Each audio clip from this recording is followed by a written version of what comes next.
AI isn't just for tech bros, it's for you too. Welcome to Yellow Now AI, the podcast that makes AI simple, practical, and useful for your everyday life. Whether you're juggling work, family, or just trying to get through your never-ending to-do list, AI can help, and we're here to show you how. I'm Melek, a tech executive and serial entrepreneur. I'm Rima. I'm an author, entrepreneur, and an educator. On our show, we're going to bring you real talk, real solutions, and plenty of laughs to the AI conversation. What you're going to expect from us is unfiltered banter, personal stories, and hands-on advice that's going to help you work smarter, parent easier, and stress less. Because life is busy enough. Let's just make it easier. Yalla. Let's go. Today on Yalla Now AI, we're joined by someone I can only describe as a true Renaissance man of our time. Julio Zelaya is an educator, entrepreneur, author, and AI expert who brings heart, intellect, and vision to everything he does. From co-founding innovative edtech ventures to helping organizations transform through AI, Julio's work bridges the worlds of technology and humanity with real clarity. At the University of Pennsylvania, Julio directs the Introduction to Teaching with AI in the classroom program and teaches in the Learning Technology Strategies EdTech and Digital Learning Solutions module, where he helps educators around the world rethink how they teach and learn in the age of AI. Beyond the titles, Julio is a father, a lifelong learner, and a believer in human-centered innovation, reminding us all that the real power of technology lies not in algorithms we build, but in the people that we become. Julio, welcome. Thank you so much for that generous introduction. Great to be here. Julio, it's just such an honor to have you here. That introduction, I think, talks a lot about your tremendous career that you have built. And as two people, Rima and myself, who are portfolio careerists, multi-hyphenates, I loved hearing you described as a Renaissance man. And I think the conversation today is really going to be a gift to our audience. So thank you for being here. My pleasure. Before we get into that, I'd love to hear a little bit about your origin story. Like, what is the history that happened in Julio's life before he got here today that allowed him to show up in these multi-hyphenate ways? So I would love to start saying that I come from Guatemala. Guatemala is a very entrepreneurial country. According to the Global Entrepreneurship Monitor study, it's one of the most entrepreneurial in the world. So you can imagine growing up in a country where I saw a lot of entrepreneurs building a lot of companies and building a way of life. And I was deeply inspired by both of my parents. My father did not graduate from college, but always an entrepreneur. So I always saw him selling things, building companies. And my mother founded several universities here in my country, an academic, a PhD in education, a best-selling author. So I saw both worlds, the world of entrepreneurship and also the world of academia. So you can imagine growing up, my Halloween costumes were kind of weird because I loved academic togas. I loved to dress up as a graduate.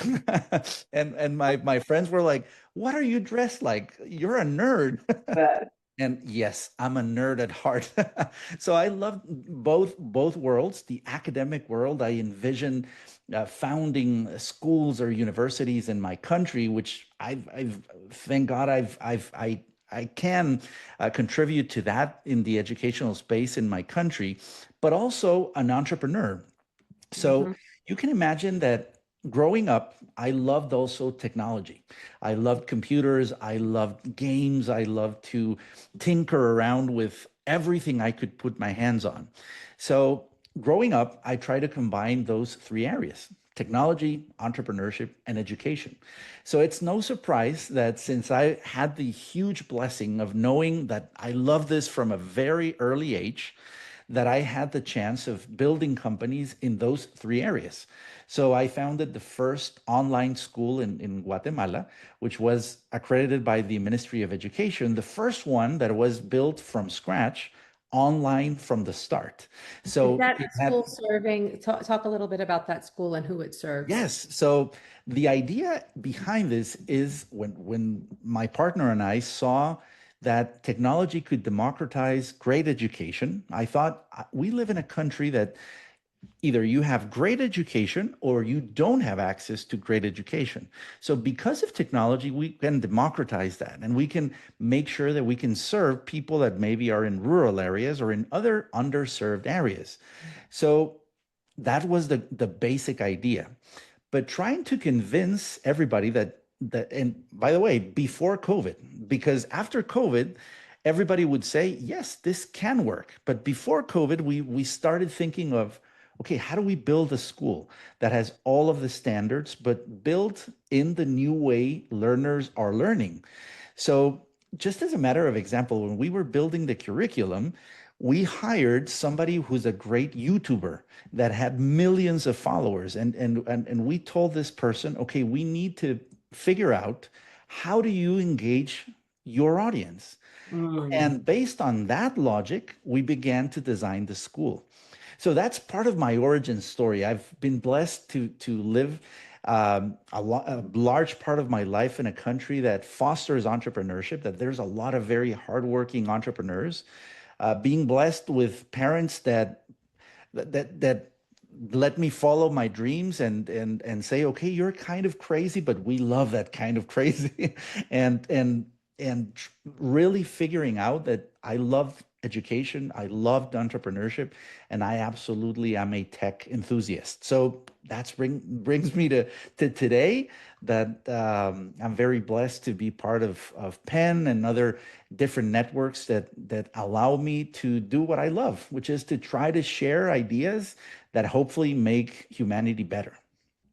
I mean, I want to just pause for a second and give a shout out to your parents because I can Yeah. understand the idea of parents looking at a kid who is not traditional or not moving along the lines of what, kind of society has decided is the way forward and allowing you to explore these different ideas. And I think that's a testament to their belief in your ability to figure things out and to allow you that space. So shout out to the parents. And can I share a brief Cultivate story that. about this? When I was 9 years old, I always carried with me a small journal and I wrote down short stories and my ideas and so forth. And my parents told me one day, would you like for one of your stories to be shared in the world? And I told them, well, maybe, I don't know, but yeah, maybe. So they asked for my permission. Can we help you with that? And I told them, yeah, sure. So fast forward a couple of months later, I saw my first short story published in a major newspaper in my country, and I was 9 years old. And to this day, I have that scrapbook of that published. So I usually Um, say to my kids now, I'm a published author since I was 9 years old. But that changed my life because it was that belief that you could achieve anything you dreamed of, and there were no limits. And the worst thing you can do is not try. You need to try because the no you already have. The worst thing that it can have is that you get a yes. So that changed my life, and I'm very blessed to have those parents that changed my life since I was very, very young. Yeah, Mm. that's beautiful. So let's talk a little bit about Julio today, okay, and the work that you're doing. I mean, education is one of the areas both Rima and I Mhm. are passionate about. It's been Rima's part of her lifelong career. And so when we think about the way that AI is showing up, or to start from technology, but naturally move over to the AI element in that and how it's showing up in education and how it's changing the landscape. I mean, I think the most simple kind of basic conversation around AI and education is the cheating, right? That students are using AI in a way to create the work and submit the work. And then you have this whole ecosystem that's been created around the idea of policing the use Mhm. of AI, whether it's the readers, the Turnitin with the AI components. And do you think that's the right question? Do you think that's the right problem? Like, what's your take? Let's talk I, about I would step back to a different question because I think there was a problem with work in general it. and also with students studying according to Gallup, if we see most of the surveys, almost 70% of people worldwide are not engaged with their jobs. So if you see learners, a lot of them are also not engaged in college or in school. So there's a lot of people that are fantasizing with, okay, how do I delegate this that I hate to a computer, to a Mhm. robot? But when you absolutely love what you do, when you've found that where you can use your talents, where you can be passionate about something, you don't want AI to replace you. You want to use AI to help you do more of that. So I see a different question. I see the why of cheating or the why you're delegating is because a lot of students are not seeing value in the assessments. They're not seeing value in the homework they're receiving. So they're saying, no, I would rather do something else. So let's have AI do this for me. The same happens in work. There's a lot of complex work that people say this could be resolved in an email. This could be resolved in a tweet. So why not use a computer to do this for me? But just putting myself as an example, I love to write. I absolutely love writing. For me, it's a way of life, it's a way of creative expression. So I use AI to help me do more of that, not do less of that. So I Mhm. think what AI is underlying is a fundamental flaw that work is conceived in a wrong way, and we're seeing this worldwide. That people once I remember I taught a class at Tulane, and I remember I asked this question: "What's your biggest dream in life? What's your ultimate goal?" And I heard one same answer, and most of the students say to retire. And I remember I laughed because I thought it was a joke, but for them it was real. And I and I told them, I'm sorry for laughing, but why? Why is that a goal? No, Mhm. because when I retire, I can do what I love, and when I retire, I can do this that I'm passionate about. And I asked them, why aren't you doing Yeah, that what, now? what, what's stopping you from doing that What's today? stopping you from doing it now? So I think humanity, and quoting Yuval Noah Harari, I think humanity has been great in creating tools to gain more power, but we have not been successful in making tools that make us happier. And I think that's the basic problem that we're having. And based on the two latest studies by OpenAI and Anthropic, a lot of people are using AI, and the majority are not using it for work. They're Mhm. using it for personal use. And and something more worrisome is that they're using it for therapy, for coaching, for having a friend. And by the way, that's not a friend, because large language models don't really understand you. They're trying to predict a pattern that sounds right, but they don't really understand our emotions. They don't really understand the meaning of words. So I think humanity has that basic problem, that if we're trying to substitute our own humanity with a machine, is it underpins a fundamental flaw, that we have not evolved as humans as much to empower ourselves to be more human, to be more compassionate, to be more empathetic, which those are not replaceable by any machine. But we need to be sure that we regain those fundamental things that make us human. I mean, you said so many really insightful and things that are reminiscent of some of the conversations and questions that Rima and I have been talking about and considering. And one of the things that you talked about is this idea of the work is not the work that people want to be doing or wish that they were doing. It's almost like they that's something they have to get through to be able to do what they want later, right?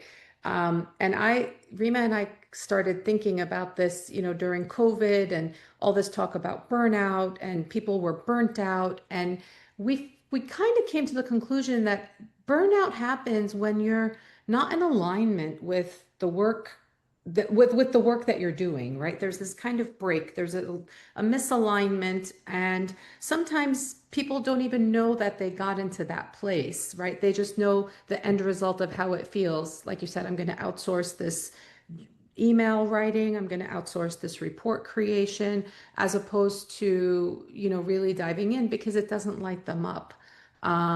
And I think that's something that we as a society have to really reconsider, finding work that allows you to be in alignment and light you up, right? And I think, when we go back to something we talked briefly about, this idea of a portfolio career or a Yeah. multi-hyphenate or Renaissance man, it's such a gift because it allows you these different kind of windows, right, into how you could be.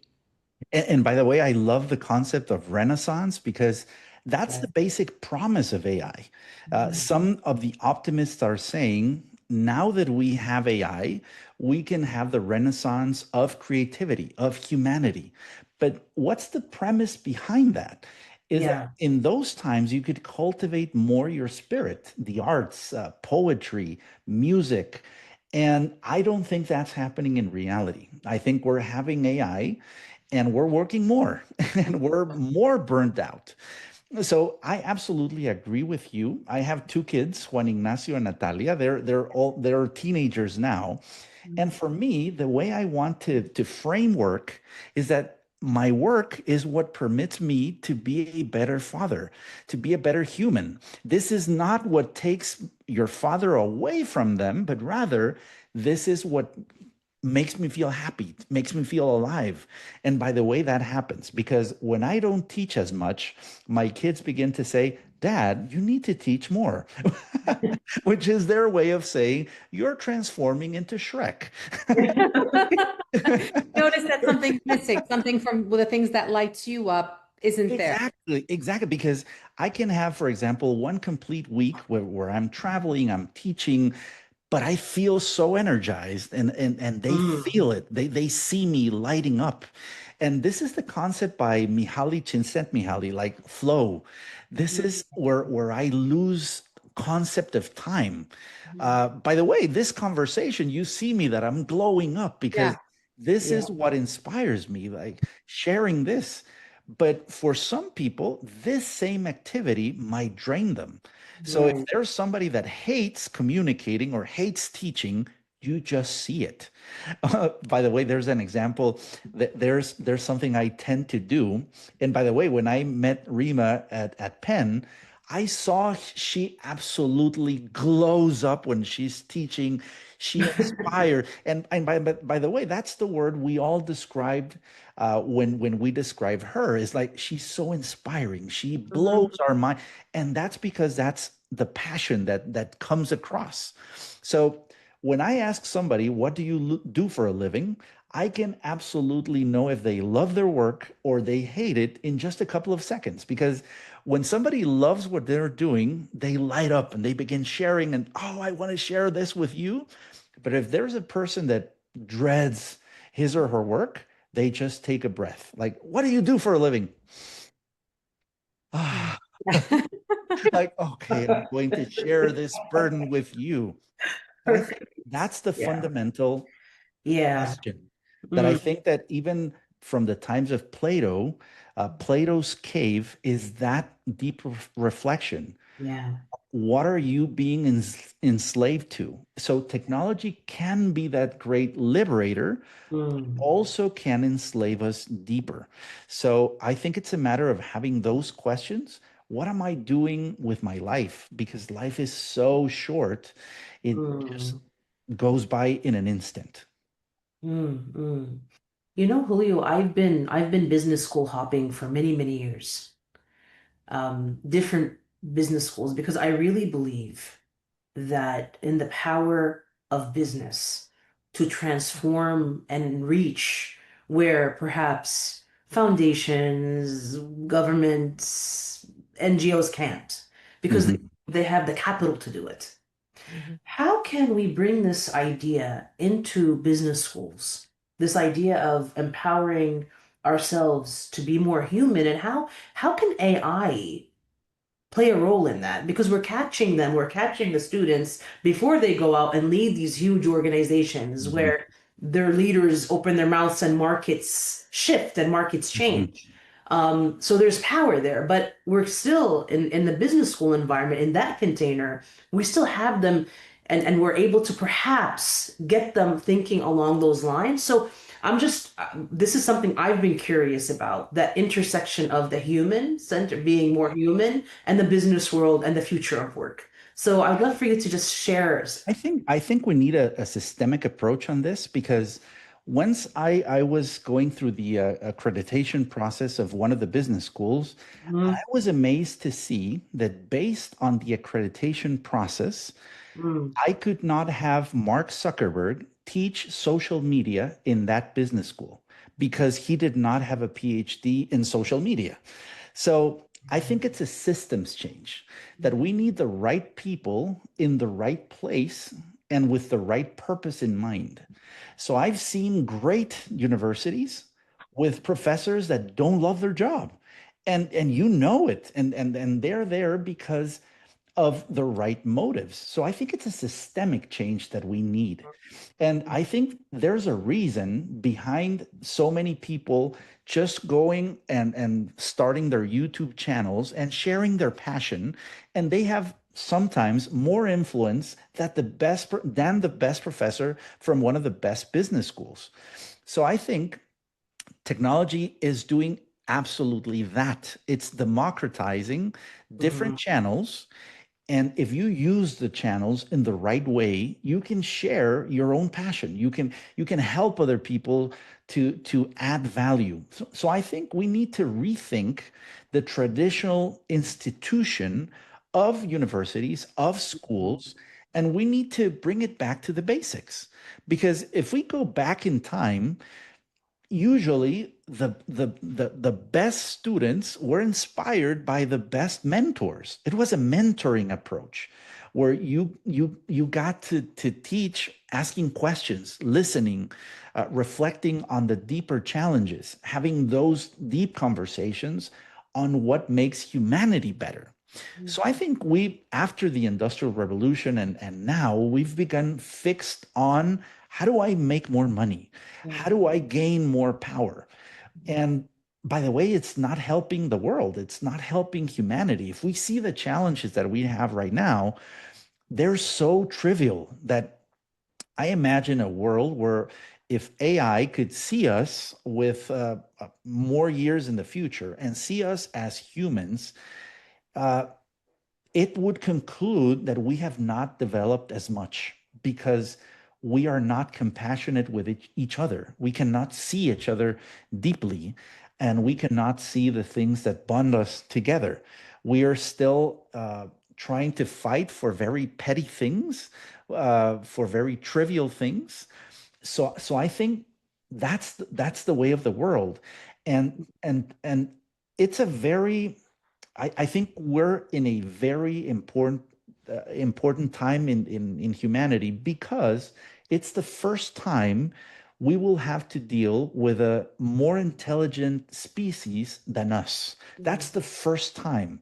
Usually people compare AI with the printing press, but it's very different because the printing press did not have agency in what Right. to print.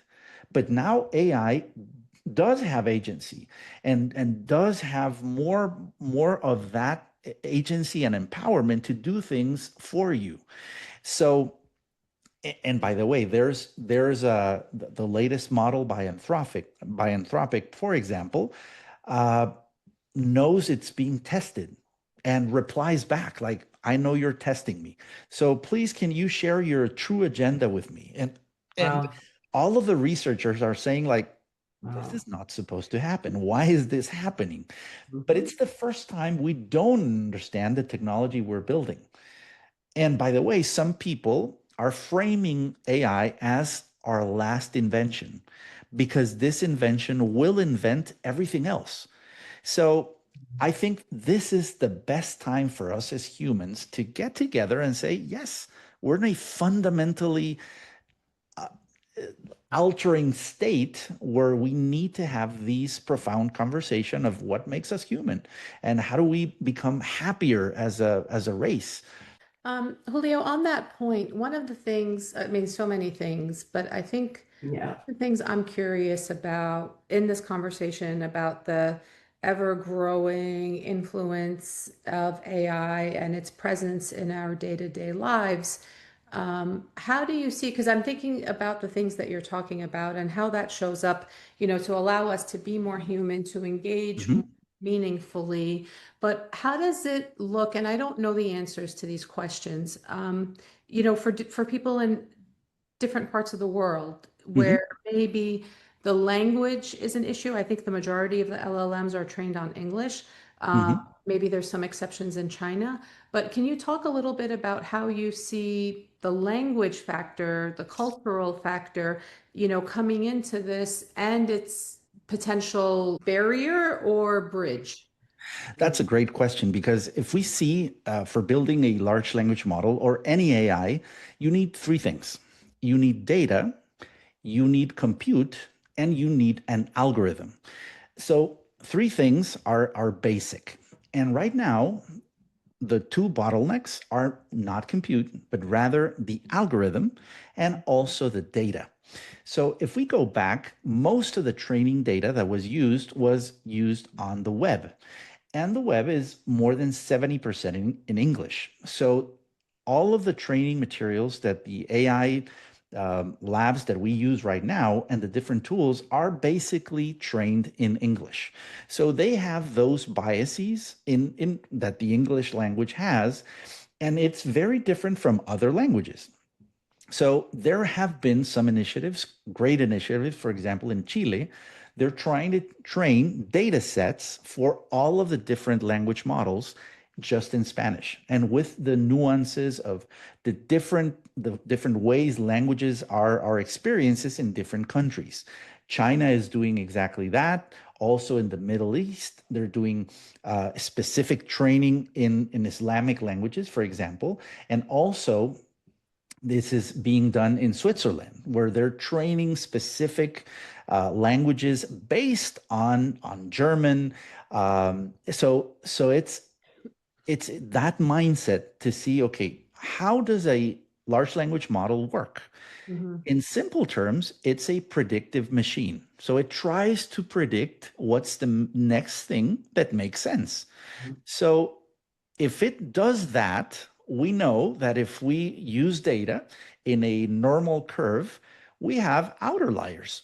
So those outer liers are not necessarily captured by the AI systems. So the AI systems are great at predicting the mean, what's average, and the majority of people are doing. But as we know, the majority might not be right. So it could have that uh, it could perpetuate those biases. So that is something that it's worrisome, but also there's a lot of people that are working against that and saying, okay, we don't want to lose our language, so we need to train the AI in our own languages. And there have been a lot of great experiments being done in indigenous populations in rural areas in several countries that are doing exactly that. So I think that, and there's also a fundamental access before even thinking of an Yeah. AI model.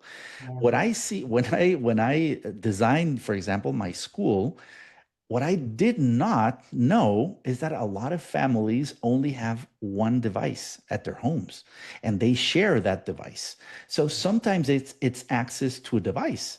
In other areas of my countries, I saw that there's no electricity. So if there's no electricity, there's no internet, there's no access. So there's a lot of things that you need to think systemically to make sure we can really use the promise of technology. We need to because our reality is not the reality of rural areas in a developing country. It's not the case. So we need to make sure that the promise of technology can solve those barriers. So one is the language barrier. The other is the basic access of technology barrier, the electricity, the devices, and so forth. And the third is the basic human resistance to change. Because the way to make this work is for you to use it in a day by day basis. So, for example, if you want to try technology today, you can use a tool such as ChatGPT to send you reminders of what's my newsletter for tomorrow. So I'm very passionate about X, Y, and Z topics. Can you create a curated newsletter for me? A 5 minute newsletter that I can read while I am on my commute, or that you can narrate for me, or you can help me creating my own diet or my own nutritional plans and so forth. So I think it's using technology in day-to-day tasks, and we can start there to lose that fear of this will replace me, this is terrible. No, we can experiment, and that would be my basic invitation to everybody. It's not being scared of this, but rather experimenting enough so that you can become more literate, because we need to become AI literate. This is a different competency that we need to figure out. Okay, this is the first time that a computer knows our language. We don't need to know the computer's language in order to work with it. Now it understands our language. So that's the reason we need more context. We need to know our language better, to know our own cultures. But I think we're on the path of doing that. Mm-mm. To just piggyback on what you just said about culture, you've worked across Latin Americas, the US, and Asia in your own consulting practice. How are you seeing culture influence how people view and use AI outside of industry, outside of enterprise? I see two different mindsets. And I would say the Chinese approach, and there's a reason I'm saying Chinese, because Mm, China is leading AI but in a very different approach from the American approach. So the American approach is trying to achieve artificial superintelligence or mm, artificial general intelligence, AGI. Um, so it's how do we make an AI that learns by itself and that can achieve any economically viable activity better than humans? That's the approach. So you're seeing mm, a lot of companies doing that approach, which is a big goal. The Chinese approach is very different. It's trying to make sure that AI is embedded into everyday life. So it's embedded in cars, is embedded in cell phones, is embedded in computers. And the idea behind this is to make sure that it adds value in day-to-day life, which is a mm. very different mindset from the one we're seeing from the US. Right. So people in Asia, now I'll generalize to Yeah. Asia, are seeing Yeah. a lot of very practical applications. Like, yes, I can speak to my car, and my car can understand that I need the air conditioning up. So you're seeing in Chinese cars, for example, that use of technology and that use of AI. And you're seeing that the Chinese made phones have absolutely mind-blowing, useful technology because it's a different mindset. It's not creating the ultimate substitute for everything human, but Right. rather, how do we empower humans in their day-to-day life? So I think it's a race that's going on to okay, who's the ultimate winner in the AI race, but with a very different mindset. We're seeing Mm, robotics more commonplace in China and in yeah. Asian countries than Mhm. in the US, because even the approach, if we see the Jetsons, we tend to think, okay, the flying cars. Yes, but the car is the robot. It's not a machine that looks like a human, but rather a tractor can be a robot. Mhm. My car, my computer, that's a robot. But we tend to think robots are not here. Yes, they are. They have been for a lot of years. Yeah. But we tend to think that the age of the robots, it's when we have people that look like us being machines. It's not the Mm, case. right.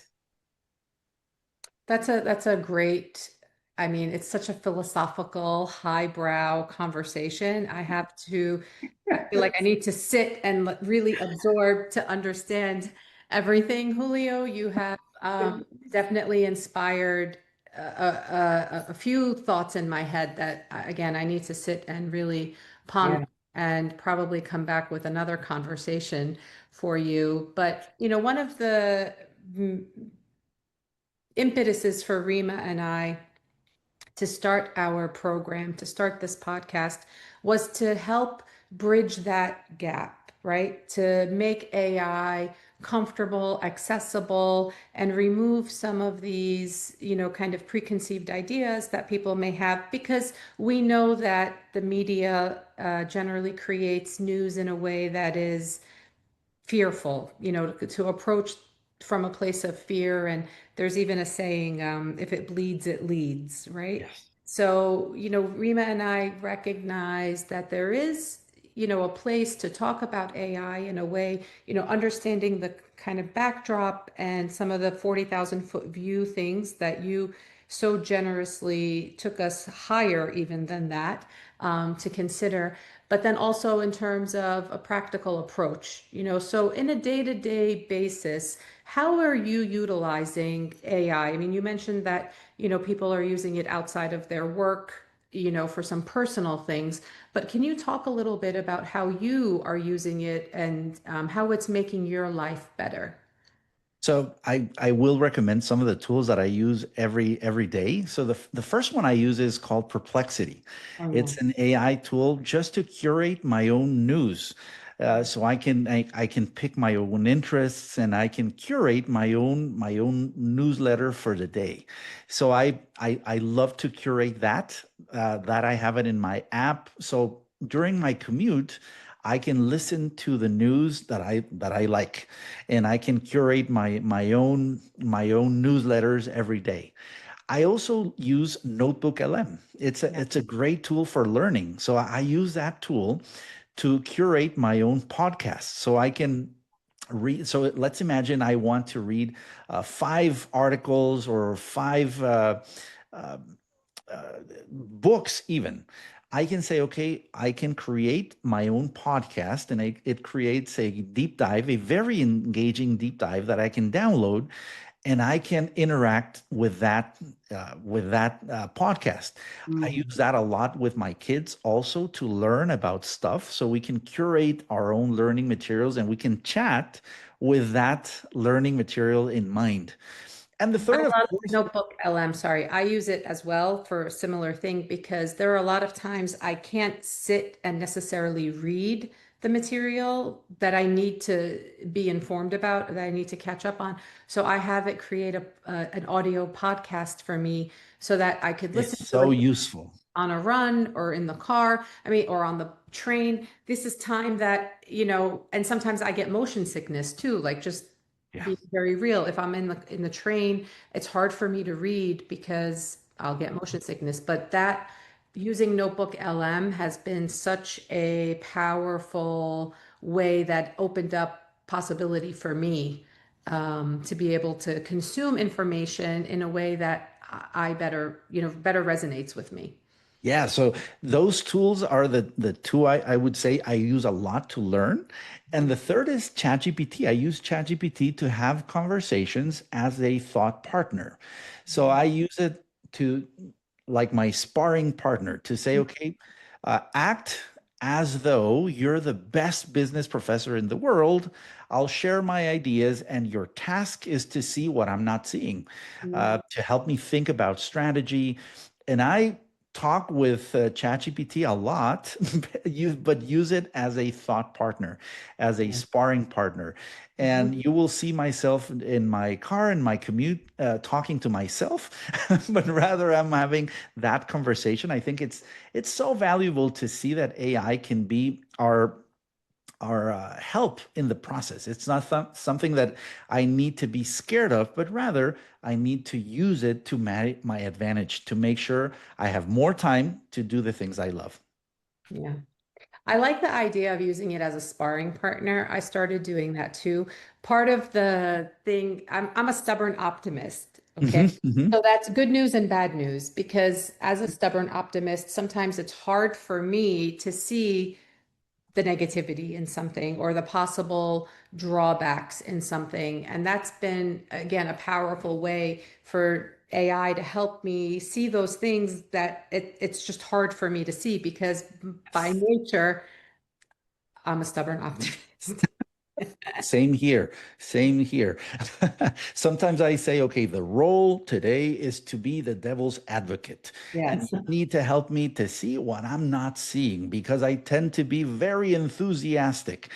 So it's a great way to frame AI. And I love how Microsoft has framed AI. It usually in the guidelines, they say, see AI as an assistant, as an intern, Right. as a co-pilot. So of course the assistant or the intern, you have to train it in your own culture, in your Mhm. own nuances, and you will supervise the outcome. You will not trust uh, the outcome 100% because it's an intern, and that's the way to. I think it has been very helpful for me to frame AI in that way, and it can help me, but it will not substitute my own creativity, my own humanity. Yeah. Absolutely, absolutely. You know, Manette, this is one interview that I feel I did not do a good job as an interviewer because I've been busy taking, look at this, look at all this. Like I've been busy writing. I feel like I've left you to do this and I've just been writing. So this is not enough time. Julio, this is not enough time with you. Well, we'll I have you. need more. We We both need need more. more I of think you this in our shows life. us that we need more. And Yes. you had such, again, the perspective that you bring and being able to talk about these, again, 40,000 foot view ideas. I definitely think, like Rima said, we need more of that. And our audience would love to have more of that, but we'll wait to hear from them once this is published. But there's a couple of things that we do as a standard feature as part Mhm. of every episode with our guests. So, one of the things that we would like to ask you is what's in your bag? Now, we know that you are a guy on the go. You're in different cities, different countries all the time. So, I'm going to ask you, tell us what's an essential that's in your bag that you can't go without? I'm a forever student and learner. So I would say in my bag, there's infinite curiosity. And I approach life with that infinite I love it. curiosity that I can stop in an airport and reflect on why is that there? And my kids sometimes laugh and say, Dad, you're reflecting deeply on why is that there, right? So everything I try to make sure that everything, like Einstein would say, you can live life in two ways, like nothing is a miracle or that everything is a miracle. So I choose the latter, that everything is a Yeah. miracle. And I try to be very curious and try to be amazed on the little things and also the large things that life can offer. Yeah, I think that's beautiful. And I think so often we lose sight of the little things. And it's those little things that allow you to connect to the bigger things. I really feel strongly about that, but it's important to be paying attention. Yes. Although I could sense the kids' frustration in the airport of like, let's keep it moving. We Like, got a Dad, vacation not to get now. to. Yeah, we have a vacation to get to, Dad. Love it. Rima, this is your favorite question. All right. So, Julio, what is one snack that you always must have? What is your Ah, favorite snack? dark chocolate. And by the way, since I'm a person that comes from a one of the places where you get the best coffee, I absolutely love Ooh. iced coffee. I love iced coffee. So I'm a proud Guatemalan that I love coffee, but I love iced coffee Got you, got and you. dark chocolate. Yummy. Combo. Goodness. Yeah, it's a great combo. Great combo. Okay, Julio, one more question in the series, and that is, what is something that's making your life better? Doesn't have to be executive, Definitely, whatever. definitely AI. AI is Right. helping me to do more of what I love. I have been using it as my own personal assistant to help me do what I love to do and empower me to be more creative, be more focused on my own creativity. So definitely AI. Goodness, Julio, they say energy is transferable. And Mm. when I exhale just from the presence of having you in this podcast, and I feel that joy fill my chest. So Oh, thank you, thank you. really. Same Thank here. you for illuminating the particularities of what it means to truly be human. This is something that I walk away with from this conversation. Thank you. No, thank you. It was my pleasure, and please, let's do more. I love conversing with you, and Same. I admire the both of you. And Rima, you've inspired me deeply. I love having you as a teacher. You're just the best. So thank you also, Malak, for this invitation. I love what you're doing, and please keep me posted. I'm a friend. Yes, yes, yes, we absolutely will. So, Julio, if our audience wants to learn more about you, how can they find you? So I am in LinkedIn as Julio Zelaya. I write a newsletter focused on humanity and on technology. Hold And on one second. That newsletter, by the way, is in English and in Spanish. yes, yes, in Spanish and in English called Power Bites, which is bite-sized information for you to start your day with power. So I'm always there. I'm also in the major social media platforms, and I'm at your service. Thank you so much, Julio. Thank you, my friends.